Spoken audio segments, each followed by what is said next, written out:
नमस्कार, मैं हूं रंजीत झा। इस लोकतांत्रिक देश में राहुल गांधी जैसे बड़े नेता को मानहानि के मुकदमे में 2 साल की सजा सुनाई गई। ठीक उसके साथ ही chief justice of India D Y. Chandrachud का वीडियो क्लिप वायरल होने लगा। डी.वाई. चंद्रचूड़ की वो सारी बातें कौतूहल करने लगी और अपने आप से झकझोरने लगी हैं। क्या डी.वाई. चंद्रचूड़ जो कह रहे हैं वाकई में सत्ता अब जो है लोगों की सुनने की स्थिति में नहीं है, लेकिन फिर भी राहुल गांधी जैसे लोग हैं जो आंख में आंख डालकर सत्ता से सवाल करना चाहते हैं और सवाल करने पर उनके साथ जो सुलूक हो रहा है उसे पूरा भारत, पूरी दुनिया देख रही है। आखिर इस देश में लोकतांत्रिक मूल्यों का मजाक इस कदर बनाया जाएगा जहां पर मानहानि जैसे मामलों में एक बड़े नेता को 2 साल जेल की सजा सुनाई जाएगी। और डी.वाई. चंद्रचूड़ की जब हम बात करते हैं वो चीफ जस्टिस ऑफ इंडिया है, लेकिन उनके हाल के दिनों में लिए गए फैसले, की गई टिप्पणी ने एक बार फिर से लोकतंत्र को संजीवनी देने की उम्मीद तो जरूर दिखाई है। और जब राहुल गांधी को 2 साल की सजा सुनाई गई तो विपक्ष से अरविंद केजरीवाल भी राहुल गांधी के साथ खड़े हुए और उन्होंने भी कहा कि लोकतंत्र में हर किसी की अपनी विचारधारा हो सकती है, लोग अलग अलग लड़ाई लड़ते हैं, राजनीतिक मतभेद हो सकते हैं कांग्रेस से, लेकिन जिस तरीके से राहुल गांधी को 2 साल की सजा मानहानि जैसे मुकदमे में सुनाई गई है उससे हम अदालत के निर्णय से भी असहमत हैं। लोकतंत्र में इस तरीके से विपक्ष के आवाज को नहीं दबाया जा सकता है।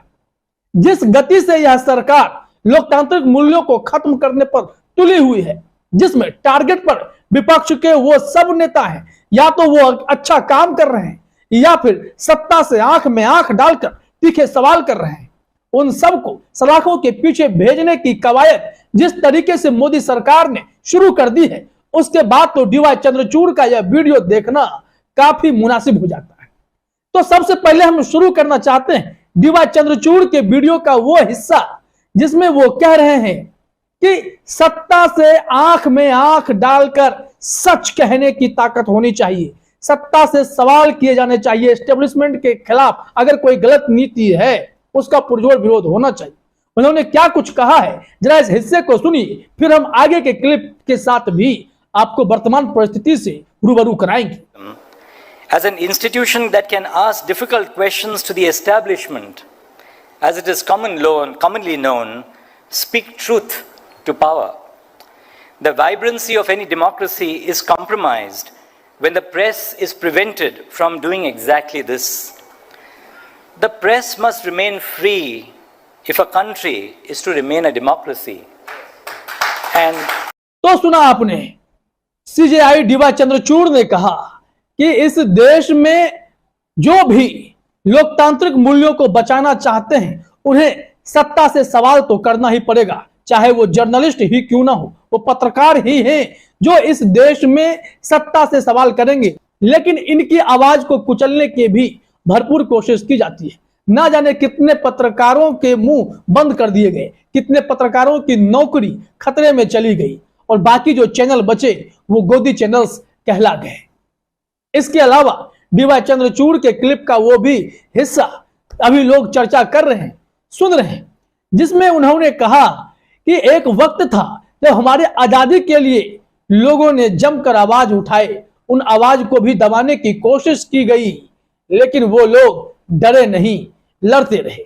जरा इस हिस्से को भी सुनिए, फिर हम बताएंगे असहमति और नफरत भरे इस माहौल में क्या होने लगा है और सीजेआई डी.वाई. चंद्रचूड़ ने क्या कुछ कहा है। पहले इस हिस्से को सुनिए।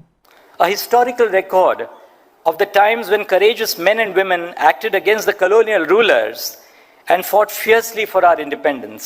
Many journalists in our country as well as across the world work in difficult and unfriendly conditions. तो सुना आपने, उन्होंने कहा कि उस वक्त भी लोग ऐसे माहौल में भी कॉलोनियल सिस्टम के खिलाफ लड़े थे बिना डरे हुए। फिर वो वर्तमान परिदृश्य में आ जाते हैं। सीजेआई चंद्रचूड़ कहते हैं कि कभी कभी तो ऐसा होता है कि मैं इस देश के कई पत्रकारों के बातों से सहमत नहीं होता हूं, उनके राय से मेरी राय अलग होती है, कई लोगों की राय से मेरी राय अलग होती है, लेकिन उस वक्त वो असहमति जो है वो नफरत में नहीं बदलना चाहिए और नफरत वायलेंस में नहीं बदलना चाहिए। और वर्तमान परिदृश्य में आप देख लीजिए इस वक्त देश भर में क्या हो रहा है। सीजेआई चंद्रचूड़ की एक एक बातें रिलेट करती है, जरा यहां सुनिए सीजेआई चंद्रचूड़ क्या कह रहे हैं। Find myself disagreeing with many journalists. After all, who amongst us agrees with all other people? But disagreement must not distort into hatred, and hatred must not be permitted to evolve into violence.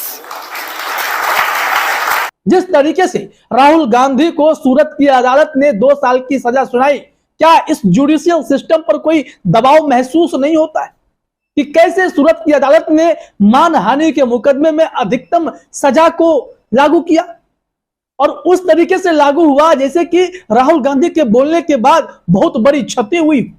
खुद राहुल गांधी ने अदालत में कहा कि मैं भ्रष्टाचार के खिलाफ बोलता हूं, मेरा काम है, मैं एक राजनेता हूं, मुझे सत्ता की गलत नीतियों के खिलाफ आवाज उठाना है। हो सकता है जब मैंने बोला इससे किसी की भावनाएं आहत हुई होंगी, निश्चित तौर पर हो गई होंगी, लेकिन मैंने ऐसा जानबूझकर नहीं किया था और मेरे इस तरीके से बोलने से किसी को कोई नुकसान भी नहीं हुआ है, तो प्लीज मेरी सजा कम कर दी जाए।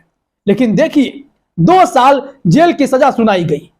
इसी लोकतांत्रिक देश में उत्तर प्रदेश में आजम खान और उनके बेटे अब्दुल्ला आजम के साथ क्या हुआ? भैंस चोरी का मामला, बकरी चोरी का मामला, ना जाने कितने केस लगाए गए। सड़क पर धरना देने के कारण सरकारी काम में अवरोध का मामला लगा दिया गया और इसमें उनके 2 साल की सजा हो गई, विधायक की चली गई, अब्दुल्ला आजम की भी गई और फिर आजम खान की भी गई। तो इस देश में राजनेताओं को खत्म करने की जो साजिश चल पड़ी है, वैसे नेता जो अपनी पहचान समाज सेवा के नाम पर भी बनाए। राहुल गांधी ने देश को एक बार फिर से संजीवनी दी। भारत जोड़ो यात्रा के दौरान कौन सा ऐसा नेता है जो इतने पैदल चलकर पूरे देश में घूमा और देश में घूमने के बाद लोगों के मूड को समझा, जनता की भावनाओं को समझा, बिना किसी राजनीतिक महत्वाकांक्षा के। फिर भी राहुल गांधी चलते रहे। क्यों? क्योंकि इस देश में फैली नफरत को मिटाना चाहते थे, मोहब्बत की दुकान खोलना चाहते थे। क्या मिला उन्हें?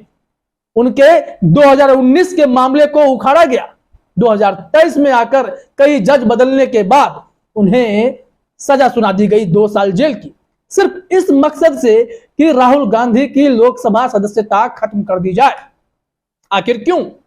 राहुल गांधी की लोकसभा सदस्यता खत्म कराने के पीछे भारतीय जनता पार्टी के सांसद निशिकांत दुबे क्यों पड़े और ये बीजेपी के विधायक गुजरात वाले पूर्णेश मोदी क्यों पड़े? क्या किसी मोदी समाज से लोगों ने इस मामले में शिकायत की थी या फिर एक पॉलिटिकल वेंडेटा है?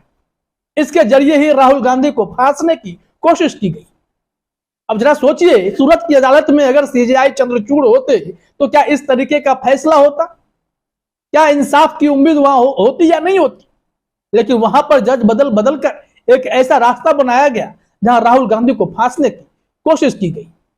लेकिन अब हर कोई समझने लगा है, बीते 8-9 सालों में बीजेपी ने जिस तरीके की सियासत की, जांच एजेंसियों का दुरुपयोग करके विपक्ष के नेताओं को डराया धमकाया गया, उन्हें कई मामलों में फंसाकर उन्हें सलाखों के पीछे डाला गया, चाहे वो मनीष सिसोदिया हो या फिर सत्येंद्र जैन हो, और जो टूट गया वो तो उनके साथ चले ही गए, चाहे वो शुभेंदु अधिकारी हो या हेमंत बिस्वा शर्मा।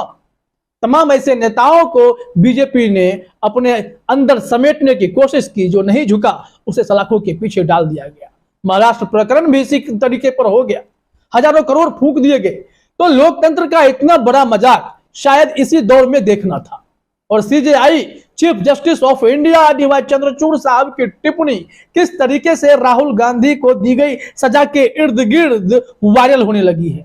लोग इसी पर चर्चा करना चाहते हैं कि चीफ जस्टिस ऑफ इंडिया से बड़ी उम्मीदें, क्या ऐसे सूरत की अदालत के जज को वह सख्त निर्देश नहीं दे सकते हैं?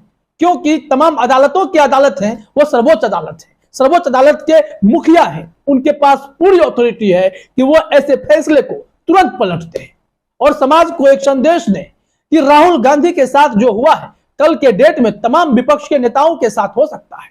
क्योंकि एक खबर यह भी तो आई कि सड़क पर पोस्टर साटे गए मोदी सरकार से असहमति के, मोदी जी के खिलाफ, तो उन पोस्टर साटने वाले को गिरफ्तार कर लिया गया। क्या यह इमरजेंसी का दौर चल रहा है? जहां सत्ता के खिलाफ उठी हर आवाज को कुचल देने की भरसक कोशिश की जाएगी और हर किसी को सलाखों के पीछे डाल दिया जाएगा। इस दौर से क्या हर कोई गुजर रहा? बहुत ही शॉकिंग सिचुएशन है, इसे समझना पड़ेगा। और इस दौर से कोई निजात दिला सकता है तो वो जुडिशरी है। और सूरत की अदालत जैसी जुडिशरी जो इस तरीके का फैसला कर रही है, उस जुडिशरी को, उस जज को सीजेआई के द्वारा नसीहत लेने की जरूरत है और वहां से एक रास्ता तय होगा। क्योंकि लोकतंत्र की रक्षा नहीं हो पाई, डेमोक्रेसी सुरक्षित नहीं हो पाई तो बहुत ही मुश्किल हो जाएगी इस देश में। क्योंकि चीफ जस्टिस ऑफ इंडिया ने भी कहा कि डेमोक्रेसी को बचाने के लिए सत्ता से सवाल करते रहना पड़ेगा। इस वजह से असहमति को नफरत में मत बदलिए, नफरत को वायलेंस में मत बदलिए। डिसएग्रीमेंट हर जगह है, लेकिन इस तरीके से आवाज कुचलने की कोशिश की जाएगी तो भारी नुकसान हो जाएगा। फिलहाल इस वीडियो में इतना ही। आप सभी का हमसे जुड़ने के लिए बहुत बहुत धन्यवाद।